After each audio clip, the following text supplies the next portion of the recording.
Live from Capitol Hill, it is Friday, the 27th of November, the year of our Lord 2020. You're in the war room. A ton of news breaking today on this, on the effort to secure and close on the victory of President Trump on the 3rd of November, the year of our Lord 2020. Jack Posobiec from One American News is here live as my co-host. Raheem Kassam is on assignment making a belated Thanksgiving dinner somewhere. We're going to bring him in a moment. John Fredericks is down in Mississippi. In the Delta, is anybody working? When America's like dark, is anybody working today? No, they're killing it. They're absolutely killing it. Are they? What are they doing today? They got everything out there. Got Stelter going after him today. Oh, fantastic. Yep, Stelter's going to One America. Okay, John Fredericks Radio Network, Real America's Voice, Newsmax TV, G News, GTV. I want to thank the guys in Denver for getting the show up today and the John Fredericks Radio Network. We got Raheem and John in this first segment. I want to go to John Fredericks. John, breaking news just when you came on. The rally scheduled tomorrow, or tentatively scheduled in Georgia, is going to be moved to next Saturday. Just help me in the world of burning daylight. How does that help us now that we got momentum? We're going to have some big breaking news out of Wisconsin. There's big things happening in Wisconsin. We've got forward momentum. Why are we having a rally next Saturday? Well, Saturday, December 5th doesn't help. I never really thought they could pull this off in one day. As you know, the president came out with a dramatic address last night with the media saying that he's now digging in, fighting, and doesn't believe this election was illegal, and that he indeed said so many words that he believes that he'll be inaugurated. I think the rally should be on Monday or Tuesday. I mean, Saturday is just way too late, and it almost seems like more of a rally for the two senators running than for what he needs to get done. The main thing that he needs to get done in Georgia right now, in the recount that he is allowed to have, is get the signatures on the envelopes matched. The thing that no one seems to understand, Steve, except our viewers, is that the ballots in Georgia and the envelopes have been separated. So you can't ever determine who voted for what candidate that came out of what envelope. But what you can determine is the percentage of envelopes that were received whose signatures don't match, signatures are invalid, addresses don't match, aren't in the state of Georgia, or are dead. Those are the things, that's the percentage you're able to find out. Why the Secretary of State there, Brad Raffensperger, refuses to do that is beyond anybody's comprehension. Match the envelopes. If it's a minimal discrepancy, like 1 out of every 10,000, okay, 20,000, 1 out of every 5,000, we get it, mistakes happen. But if it's 4 or 5%, you got to remember, almost 900,000 ballots got cast by mail. If you're able to say, well, we have found a 5% discrepancy, that means nearly 50,000 ballots are in question. They're not legal ballots. And so Biden's won the state by 12,000. That can never get certified because you don't know how many of those would have voted for Trump or Biden. And Biden is getting about 85% of all the mail-in ballots, so you do the math. That's really what the issue is. Now, you got to ask yourself, if I'm the Republican Secretary of State, if I'm the Republican Governor, Brian Kemp, if I'm the Republican Lieutenant Governor, Jeff Duncan, why don't I want a signature match of the envelope, which by law they have to keep for a 2-year period? So they have the envelopes. Why not just do the match? And if it's a very minimal Tell you, we're going to have to dial in. Let's get back in John Frederick. We're missing that. I'm going to bring in Raheem Kassam. Raheem, give me your observations about this Georgia thing. You know, going from Saturday, everybody's jacked up. It's going to be tomorrow. Put pressure. Kemp will call something in the general, in the General Assembly to deal with this early next week. Now it's like pushed to next Saturday. Whoever in the Trump organization is making those decisions don't understand that the deplorables have no interest, zero interest in coming out for any rally about Kelly Loeffler and Senator Perdue. That's just a fact, okay? They'll come and support President Trump in trying to close this deal, but they're not coming out. They don't want to hear about January 5th until this deal is closed and the establishment comes together to support a real recount. What say you? Look, you told me earlier just to be bluntly honest, and I'll be bluntly honest. If you are delaying a rally another week, then why don't you just concede now and say, hey, okay, I'm only campaigning for the senators after this. The point of the rally was urgency, and it's urgency on the back of having the big momentum from that great Pennsylvania hearing, the big momentum from the news we're getting out of Wisconsin today, the big momentum from what's taking place elsewhere in the country, Michigan, everywhere that you're seeing challenges being made and the legal team's working hard. That's what the rally is there to undergird. The rally is not there for the senators. Fine, if the senators win and they benefit off the back of it, everyone's happy. Nobody wants to lose the Senate. But the point of this is, from a political optics perspective, putting my old campaign hat on, delaying another week effectively says I've given up the ghost here. And I don't think the president has. I think people around him are saying, oh, we need time to do the logistics for the rally and we want to make it bigger and badder and better and have all these great screens and maybe have even a bigger venue. Do two then. Do one tomorrow or the day after and then do another one next week. But don't skimp out on this one. It sends all the wrong signals. You talked about momentum. What about the third district today? Do you think that took any of the momentum away? We've had such great momentum in the last 48 hours. The most important, and Daily Mail and everybody's picking it up, Trump is throwing down hard on this Joe Biden to buy into the argument. Biden's got to step up and be aggressive in trying to show that they didn't steal this. What do you think about that? Yeah, you're talking about the Pennsylvania ruling that came down earlier today. I've seen a lot of people, a lot of commentators going, oh, well, you know, this is a disaster. But actually, if you go in and read the filing, if you go in and read the complaint seems almost designed to get a rejection and therefore expedite the case to the Supreme Court. Now, somebody may say, well, the Supreme Court won't take that case if a lower court has decided that, hey, you don't even have grounds for appeal, let alone a case that we're throwing out here. But I don't necessarily think that's the case. I think there's still every reason to be optimistic about that case and optimistic about what can be added, by the way, to that case and to that complaint in the meantime. Now that there's not going to be a rally in Georgia, what would you tell our audience to be looking for over the weekend? But they got announced that they're going to have a hearing in Arizona. It's not an official hearing at the House or the Senate, but they are going to have a hearing out there with senior members of the Republican delegation to review the material about Arizona. What would you tell our audience to look for over the weekend?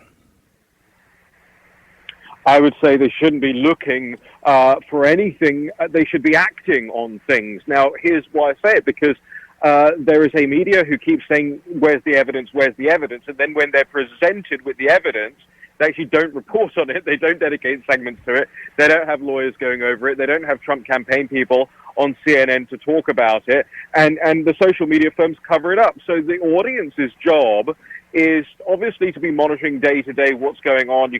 There are several websites which are great for this.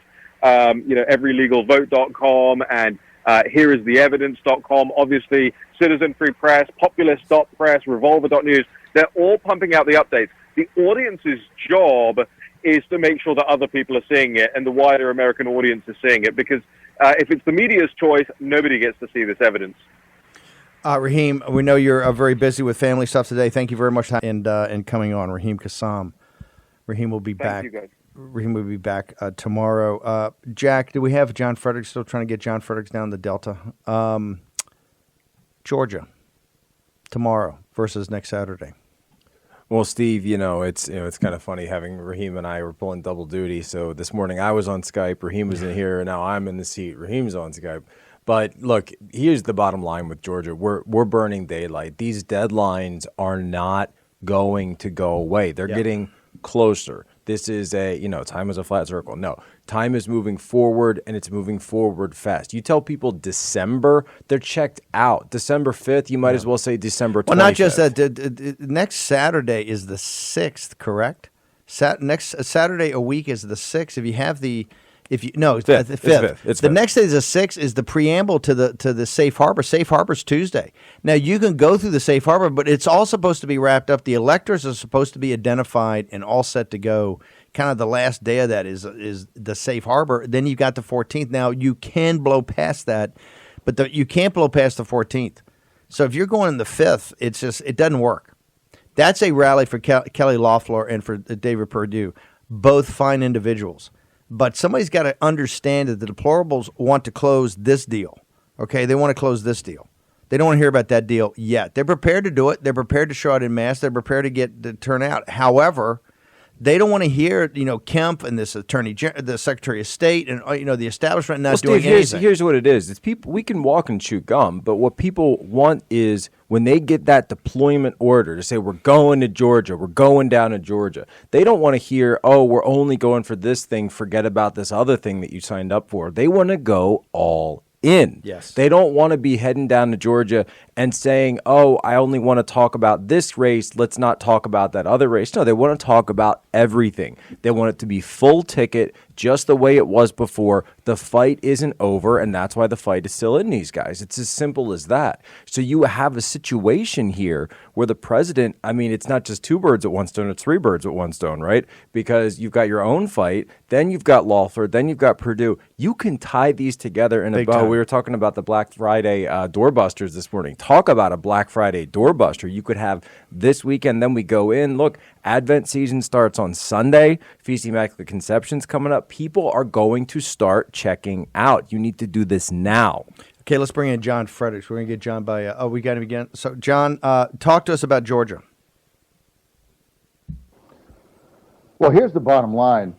There is, as you guys are saying, there's a sense of urgency here. And my biggest fear about this rally, what the Republicans there really want to do is they really want to turn Trump coming to Georgia about getting out Trump voters for David Perdue and Kelly Loeffler. I was disconnected there for a second. I know you guys went over this, but it's worth reiterating. The Trump voters are not going to turn out for David Perdue and Kelly Loeffler if they don't see that the Trump campaign and the other Republicans are fighting to stop the steal. Because in the people that I've been there for 3 weeks, and starting on Monday, Steve, I'm going to do 10 cities in 10 days. So we're going to be in 10 Georgia cities in 10 days, 10 and 10. And what we've heard in the first 3 weeks since we've been there is that the Trump voters in less populated rural areas are asking, why bother to come out and vote again when they're just going to steal it again? When they already know from the news media that Stacey Abrams has already mailed out another 850,000 absentee ballots. They're flooding the zone again. It's going to be the same thing all over again. So why bother to come out for David Perdue or Kelly Loeffler? So the rally has to be about fighting to get the absentee ballots authenticated, to get the signatures on the envelopes verified, to get that out in the media, and to stop the certification, to bring attention to Sidney Powell's 104-page lawsuit. That's what the rally should be. The Republicans there want to turn it into rah-rah, Kelly Loeffler and David Perdue. They've already moved on. We haven't. That's the difference. John, can you just hang with us 1 second? We're going to take a short commercial break. Let the John Fredericks Radio Network and Real America's Voice monetize this because we're all capitalists here. Okay, take a short break. We're in return. Jack Posobiec is my co-host from One American News. John Fredericks is on the line from down in the Delta. And we're going to be talking Georgia, and then we're going to pivot to dramatic things coming out of Wisconsin. The new Iron Brigade. We will return with War Room Pandemic in just a moment.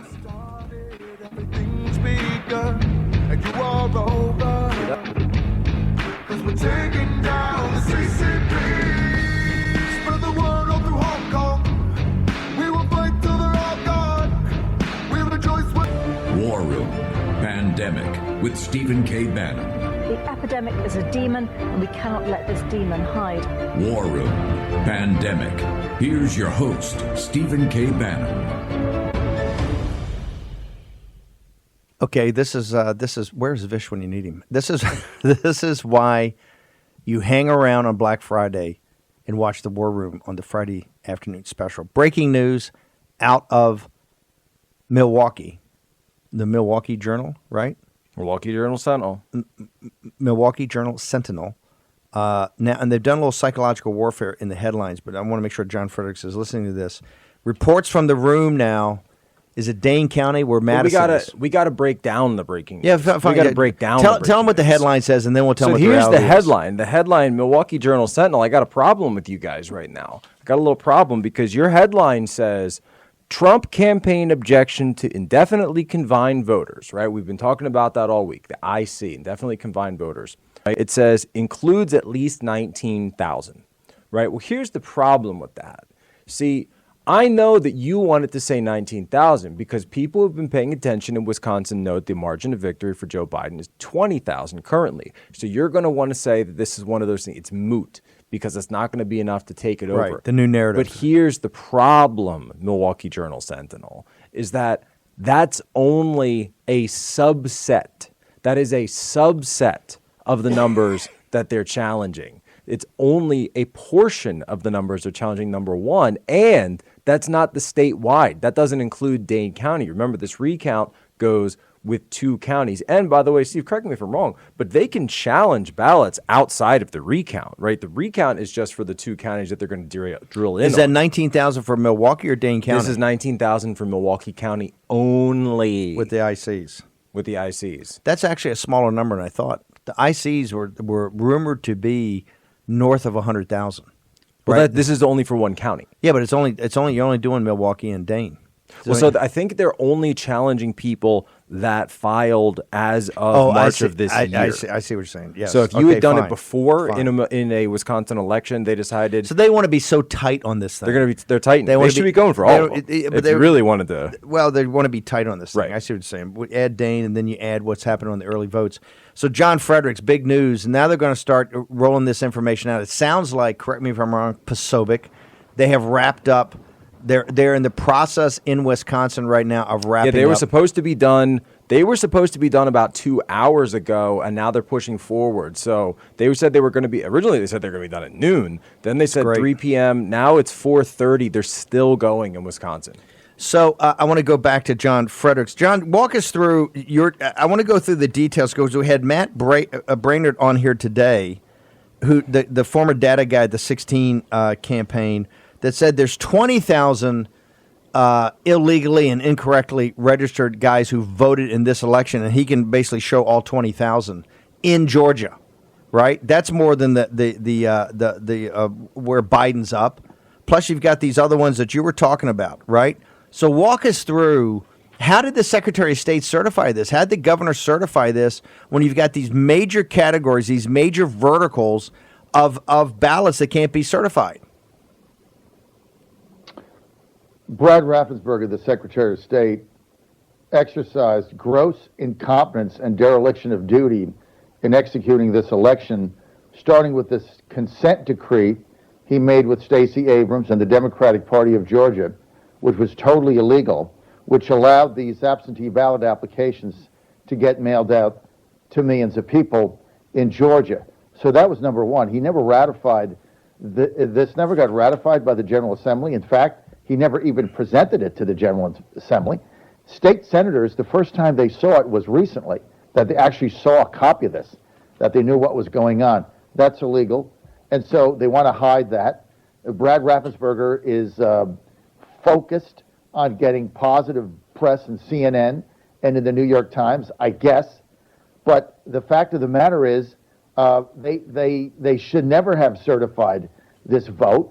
They got to pass because, unlike Pennsylvania, it doesn't have to go through the General Assembly. If this went through the Georgia General Assembly, this vote would have never gotten certified. So their only opportunity now, the only way they can change this, is through the court system or through a recount and the court system. And if the recount, again, doesn't include a matching of signatures from the envelopes to determine the number of illegal ballots that were cast, they're simply going to recount the same fraudulent ballots, which is what they did a week ago. So the whole thing becomes theater of the absurd. It's like the macabre wax museum. It just goes on again. Makes no sense. So this is the pressure that has to be put on Raffensperger and Jeff Duncan, the lieutenant governor, who has stood with him. So until they do that, and then the other lawsuits play out, then it's going to go to the courts, and they're not going to allow Georgia to be certified. That's what's ultimately going to happen. But the key here is that the president has to put immense pressure on Hinsberger, Kemp especially, and Jeff Duncan to get this done the right way. That was supposed to be the purpose of the rally this week. Now the Republicans there, the establishment has changed it into rah-rah Perdue and Loeffler. I'm going to say it again. The Georgia voters in the rural areas who came out to vote for Trump because they believe in what he's doing and what he's saying, they're not going to vote for Perdue and Loeffler, two blue bloods, based on Trump going there and doing a rally at an airport hangar. If they don't believe that Georgia is going to run a fair election and it's not going to get stolen again, they're simply not going to they're not going to turn out. The Democrats are going to turn out because they have put into place a mail-in scheme to maximize their low propensity voters. They got that nailed. Another 850,000 absentee ballots just got put in the mail stream by Stacey Abrams. There's another 150 coming in a week. That's 1 million absentee ballots. These two senators, Steve, are going to go in to January 5th down by $500,000. 500,000, excuse me. They're going to be down 500,000 ballots cast or the votes before you even get to January 5th. They're early voting. They're going to be down by 500,000. You can't win. This is what these Republicans fail to understand. That's why Trump has to come here. He has to come here early, and the focus has to be on getting a fair election for the runoff and also decertifying what happened here on November 3rd. Nobody out there has put in as much effort and money out of his own pocket than John Frederick, the oracle of the deplorables, the reason we're partners with John. He's got a better feel for the MAGA movement and the base than anybody. He has launched a newspaper. He is buying a radio station. He shifted his entire headquarters down to Georgia until the runoff vote. He is now going to commence a 10-city, 10-day bus tour. There's nobody committed. There's nobody in the Perdue campaign or the Loeffler campaign or Mitch McConnell or any establishment Republican as John Frederick with his own money. John Frederick's not running down there saying, hit my C4 with some cash, give me a donation. John Frederick's down there putting his own money up, launching a newspaper, the Georgia Star, trying to get a radio station, a stick, to put it up 24/7, to do a 10-city, bus tour of 10 cities in 10 days. His money is where his mouth is, right? Everybody else has got their hand out, not John Fredericks. He's down there making it happen, and he's telling you it's not going to work. There is nobody on the ground in Georgia has a better sense of this. These guys taking these polls, all Republicans always win. They have to understand, Loeffler and Perdue can win, and they can win by a real margin if the deplorables show up. The deplorables will show up if they know the Republican establishment is prepared to make sure that it's only legal votes that count. If there is any uncertainty, in this rally next Saturday does not work. We're burning daylight. John, last thing. Georgia's also the center of the universe for the Lynn Wood lawsuit and also for Sidney Powell's lawsuit. What is the response? We've got about a minute and a half. What's the response down there among locals about the viability of both of these legal efforts that are outside the campaign? They want to see a ruling. They want to see a ruling. They want to see it soon. Linwood was able to get it expedited, so that went down today. The judge that is in charge of his case guaranteed him an expedited hearing and ruling. And what they want to see is a judge take it to the next level. That's what they want to see. And, the allegations that they laid out are pretty clear.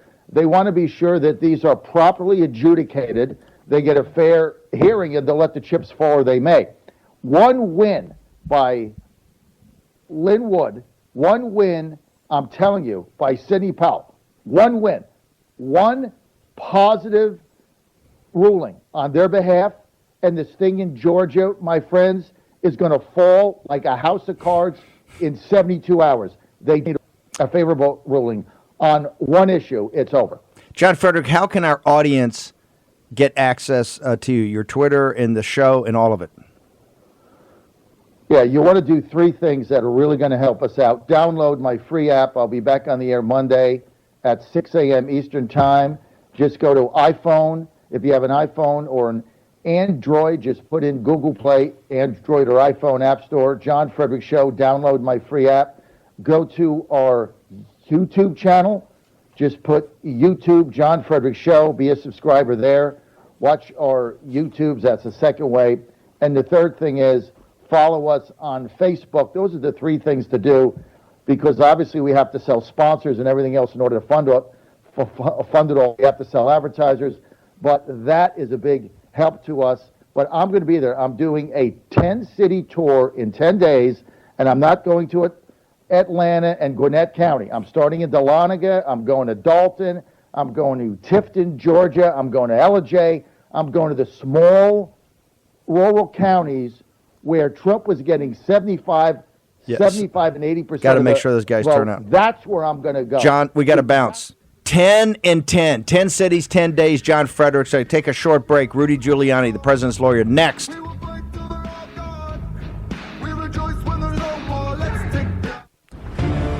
War Room Pandemic with Stephen K. Bannon. The epidemic is a demon, and we cannot let this demon hide. War Room Pandemic. Here's your host, Stephen K. Bannon. Okay, welcome back. Because of pressing business, dealing with trying to save the president's victory, Rudy is going to join us at the top of the hour. We're going to go through a bunch of other stuff that we have right now. Number one, it is the 925th anniversary of the of Pope Urban II in Claremont, going to Claremont, France, and doing the call for the first crusade. So the author, Raymond Abraham, the author of Sword and Scimitar, the military history of the conflict between Islam and the West. Fabulous book, fabulous author. He's going to be on later in the second hour to discuss this. Also, a major development the other day. And this is where we try to get you the signal, not the noise. It was in the Washington Examiner. I don't know who else picked it up. I just sent it. We want to put it up in Denver. An article, fantastic article about John Ratcliffe sent a letter to Jay Clayton of the Security and Exchange Commission, former partner at Sullivan and Cromwell, the law firm for Goldman Sachs, and Jay is a fantastic guy. Has not exactly been the hammer on the CCP sponsored companies that we would like. Good man though. But Radcliffe, who's doing a great job at DNI, sent a letter about the CCP's potential dominance of cryptocurrencies from their central bank. Ladies and gentlemen, write this down in your day book right now. Major effort. Crypto is going to be big. Okay, I realize right now, Bitcoin, is Bitcoin an area of freebooters, or are they not freebooters? So this article is up on the Washington Examiner. We're putting it up on the screen. I want everybody to get to us. By Jerry Dunleavy. Trump spy chief seeks SEC scrutiny of Chinese dominance in cryptocurrency. Chinese dominance in cryptocurrency. Right now, we're we have Dawn. Fantastic. We've got a very special guest here from Pennsylvania that we're about to try to bring on. Representative Dawn Keefer. From Pennsylvania, one of the witnesses the other day, and also up on the panel at the historic Gettysburg. And do we have her on yet? Representative Keefer, Steve Bannon and Jack Posobiec. How you doing? I'm doing well. How are you doing? Fantastic. Look, what happened in Gettysburg was historic. Walk us through what's happened since then, because what we loved about it is had people like yourselves who are firebrands, who are not going to back down on this thing. Now we realize a lot of the people in the legislature maybe don't have your commitment, but we've heard, and we're going to have Colonel Mastriani on later, state senator, later in the show. Walk us through what is happening today in Pennsylvania. So I wasn't a witness, but I was on the panel. And one of the questions I asked, because with the General Assembly, the legal advice that we were getting was that while the Constitution does give the General Assembly of each state the power to facilitate the elections. We took that power, put it in statute, and it says that the candidate with the most votes will get to appoint their electors to the Electoral College. And so my question was to Jenna Ellis, who was the attorney that was one of the witnesses. I asked her, or on the panel, I asked her what her differing legal opinion was. And the opinion that she gave us was that because the executive had broken the law, and there had been numerous violations of our state statute, electoral statute, we had to reassume our constitutional authority, and we absolutely had the power to question the process.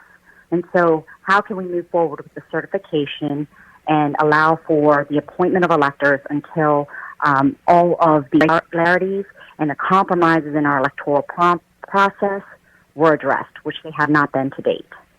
So is this regarding... So we took that as general... Go ahead. Go ahead. No, go ahead.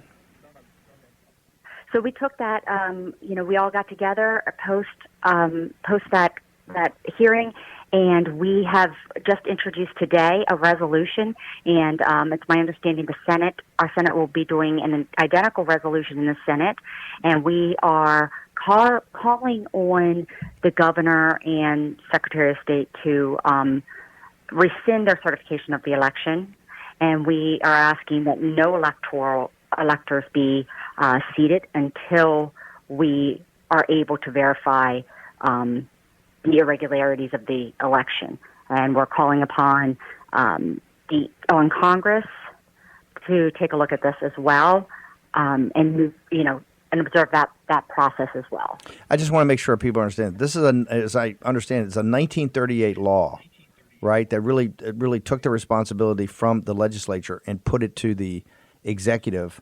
And what you're doing, since you don't have time to pass something, a statute or really a law, and have the governor sign it, you're actually passing a resolution that would hold the 1938 Act in abeyance until you sort this out for this election. Is that basically what you're trying to do?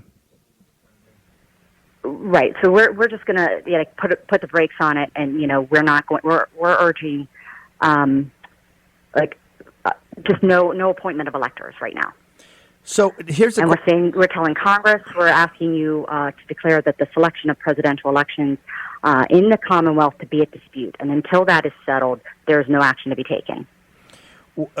Why we see the House, and you guys are taking dramatic action.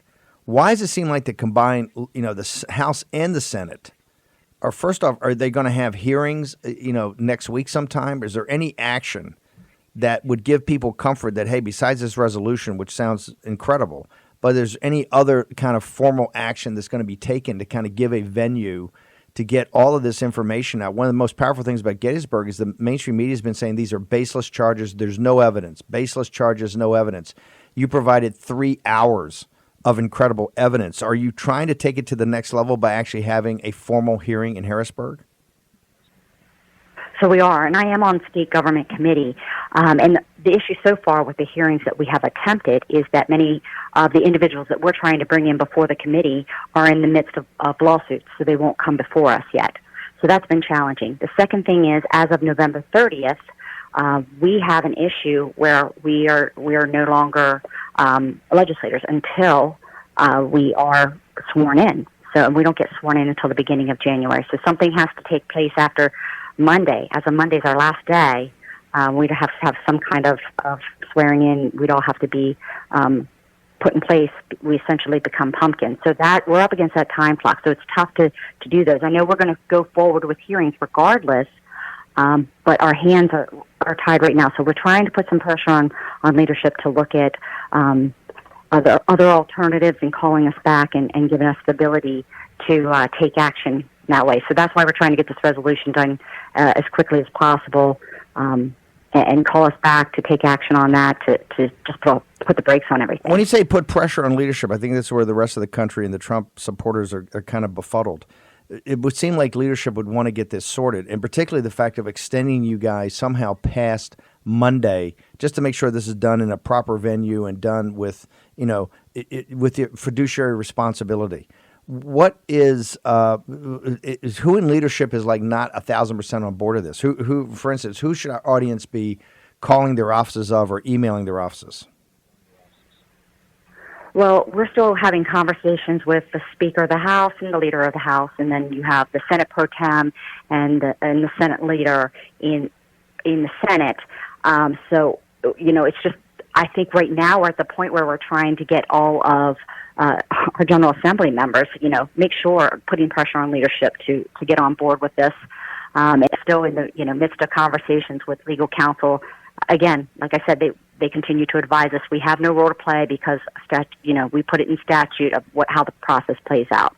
So the challenge that I have put before them is that, well, when that's violated, when that law is violated, that is specifically why this, Article 2, Section 1.2 is put in place. It's a built-in protection. And so I'm asking them to go back to their counsel and vet that out and chart a path forward. Representative Keefer, how do people follow you more on social media? How do they get more access to you? So I am at repkeefer.com, and then I am on Facebook as Rep. Dawn Keefer. Hang on, we got Jack Posobiec. And I am also on Twitter with the same handle. Hang on a second. Jack Posobiec, One America's got a question for you. Yeah, Rep. Keefer, I just wanted to say thanks so much for standing up and doing this. I've been trying to educate Mr. Bannon here. So I'm from Montgomery County, Pennsylvania myself, and he's not from Pennsylvania. So I've been trying to explain to him that you got to understand that Rep. Keefer, Seth Grove, Doug Mastriano, this is all South Central Pennsylvania. This is all one region of the state that is standing up. This is where the patriots come from. I really believe this is the most patriotic part of Pennsylvania. I've said that. And look, I'm from, the Valley Forge area myself. I love Valley Forge, but I just love that it's the South Central part of Pennsylvania. It's really your caucus that's been standing up and leading the charge and for all of this. And I think that goes back to what we know from history in Pennsylvania during the Continental Army and all of it. So I just want to say thank you so much for what you're doing. And don't worry that we're going to teach my geography challenge friend here a little bit about the state. Well, the other thing is that, it's not that any of this was unfounded. It's not that fraud has not been identified. It has been identified. So far, what's been brought to the courts hasn't raised to the level that would change the outcome of the election. But what we continue to say is that we're not talking about voter fraud here. We're talking about election fraud. So this is about the process in the system, and we have seen over and over again there was not free and fair access to the ballot. That's not disputed. I mean, media can say it 100 times, but just because they say it doesn't mean it's true. Representative Keefer, thank you very much for joining us. Quite brilliant. Absolutely. Thank you. The good news we got, as typical in the MAGA movement, you got the fighters there, Posobiec. I thought Pennsylvania was Appalachia with Philadelphia on one side and Pittsburgh on the other. Look, you're listening to James Carville a little too much. There's more to it. There's more to it than just Pennsylvania. Hey, Pennsylvania is real. Remember, I went to school out in West Virginia. I love Appalachia. Look, Pennsylvania is real, but there's more to it. We're still upset we lost West by God, Virginia, right, during the certain unpleasantness that took place. Aren't they talking about splitting off the other? They're talking about doing another split in Western Virginia, aren't they? Hey, they're talking about doing a split south of Fredericksburg is what they're talking about. To now Northern Virginia is its own state. I say they should do right. They should split up. Don't join West Virginia. Make more Republican states. Yeah, no, I'm not a divide guy. Let's go to Pennsylvania though. This is what people don't understand. We got about a minute here. This is absolutely central, and with people like Keefer, we're gonna have Colonel Mastriano on later, when they're putting it all on the line, and that was the inflection point at Gettysburg, when they say they're having conversations with leadership, what does that mean? Like you see it though, they're leading the charge, and now other states want to get involved. They're saying, you know what? If Mastriano can do it, if Dawn Keefer can do it, I got that part, but how come Pennsylvania can't do it? Not just the hearing. You've got to get this resolution passed. Because you heard what she said. You got to call. You got to call. You have to extend past Monday. Okay, everybody out there in the audience, particularly those folks from the Commonwealth of Pennsylvania, find out who your rep is. Find out who your state rep is. You got to light these guys up today. They clearly have to be extended past Monday. They all took oaths last time I checked. Yeah, this is gonna be incredible. Okay, we're gonna take a short commercial break. We're gonna come back. It's Jack Posobiec of One America, K. Bannon. We're gonna have the mayor on top of the hour, Colonel Mastriano, Raymond Ibrahim, Sword and Scimitar will be joining us, and more. We're gonna get more to the details. Got more breaking news coming out of Wisconsin. Remember that one falls, they all fall. Next on War and Pandemic.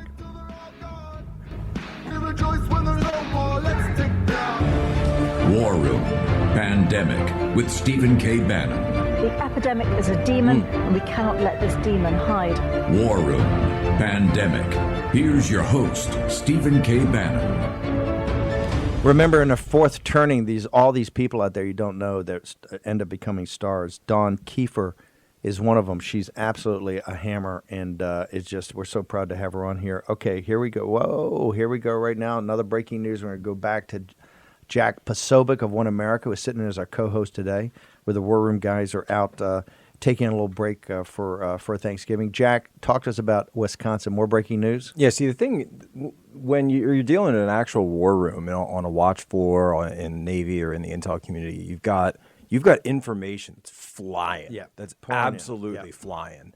And you've got to have analysts and officers who can sit there, process, triage, and prioritize it, right? So here, and it takes a lot, right? It takes a lot to do this. This one hit me, and I said, boom, Dane County. Now, we just said in the last hour, right, at the beginning of the hour, top of the hour, that Milwaukee County is going to be done today, right? I just said Just that. for the audience to understand, the president paid for just two counties. Dane County, which is Madison, the university, uber liberal, and Milwaukee County. Milwaukee County. Yeah. He said these are the 2-to-1 ratio, Biden to Trump. He said if you're going to find discrepancies, it's going to be here. We think it's here. It's targeted. Remember, not widespread, targeted. Milwaukee County, I said, is supposed to be done. It was supposed to be done already today. Still not done. Now, Dane County just said they don't expect to finish their election recount until Sunday. They're going to keep going until Sunday out in Dane County, which isn't even as big as Milwaukee County. That's because, and I'll tell you why right off of this, because of Bob Spindell. And if anybody saw my Periscope, my live stream that I did with Bob Spindell, that's because Dane County was the one where they got the plexiglass up and they said, no.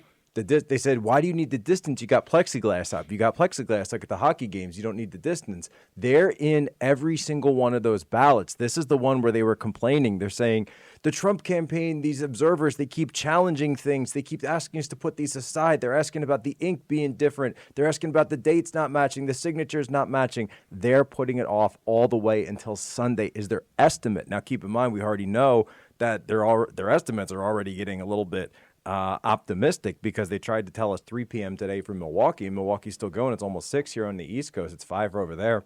That's a little bit of, there's a little time zones for you guys doing that live. Again, we're in the war room.